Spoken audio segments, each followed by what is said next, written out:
Voilà, vous êtes plusieurs à m'avoir demandé un test de consommation sur autoroute, mais à 110 km/h avec la Tesla Model 3.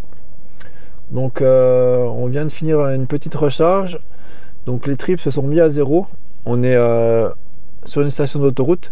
Donc, on va rentrer sur Besançon. On a à peu près 60 km. La batterie est chaude. On va rouler à 110 au compteur. Et puis, on va aller voir un petit peu ce que ça dit au niveau conso.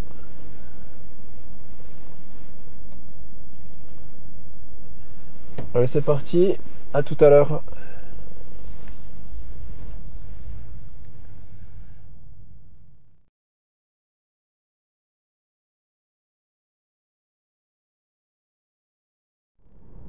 Ah, une Tesla Model 3 rouge qui est juste devant nous. Allez, on va la suivre. Donc on va se caler à 110. Voilà, bah, on pourra pas la suivre, du coup, le risque d'aller plus vite. Donc on a un petit peu d'autoroute à 39, pardon. Et on va reprendre à 36.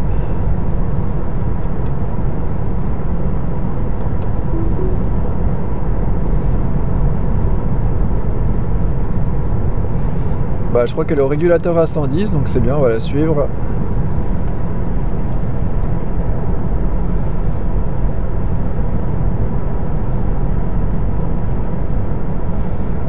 Il y a le manche à air, on va regarder au niveau du vent ce que ça dit. Si vous le voyez là, il n'y a quasiment pas de vent, à peine un petit peu de côté. Donc on aura un tout petit peu de face après en allant sur Besançon.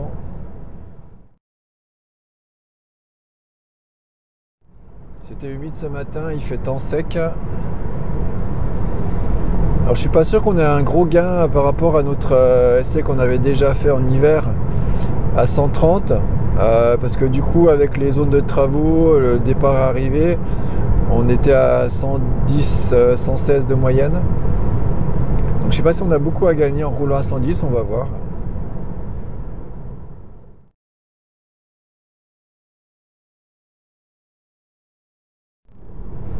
Je vous reprends un petit peu plus tard. Un petit point après bientôt une demi-heure de route. On est toujours calé à 110, il n'y a pas de problème.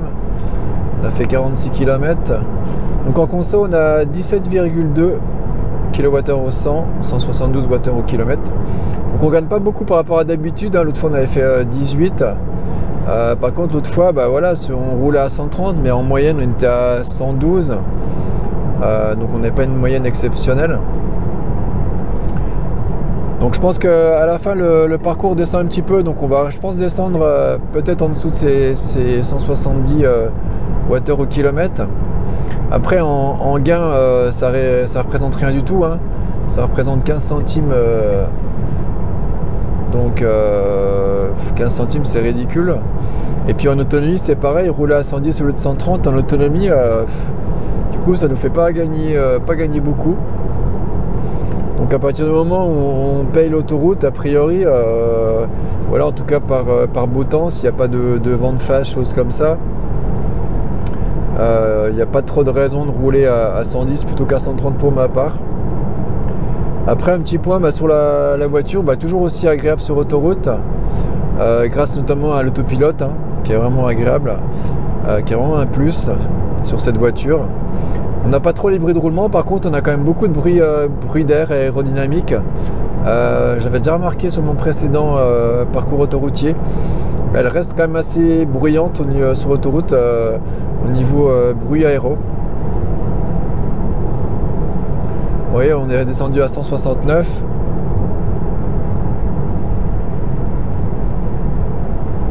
Après ça reste une conso 8 degrés. Ça reste une superbe conso, il n'y a rien à dire.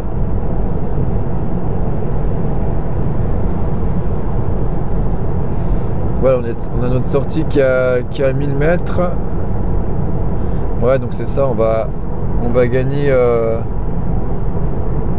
1 kWh au 100.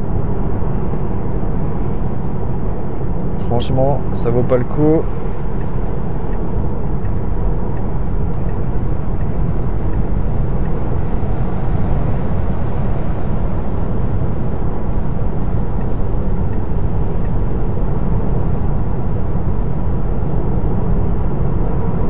Après, ça dépendra des voitures, hein. Il y a des voitures électriques entre 110 et 130, elles auront vraiment un gros delta de consommation. Sur les Tesla, je pense pas que ça soit le cas. Je pense pas que ça soit le cas.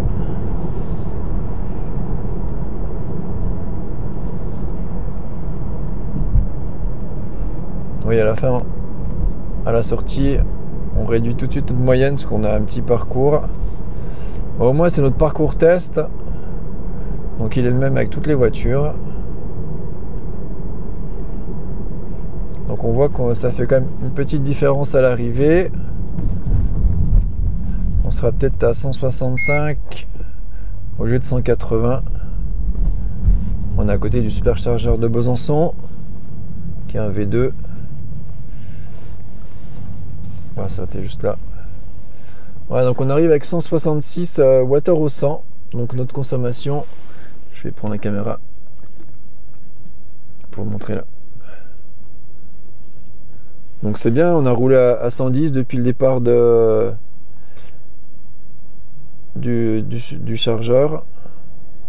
Donc c'est des bons résultats, il n'y a pas de problème. Alors après, est-ce que ça a le coup? Moi je suis pas certain. Voilà, à bientôt.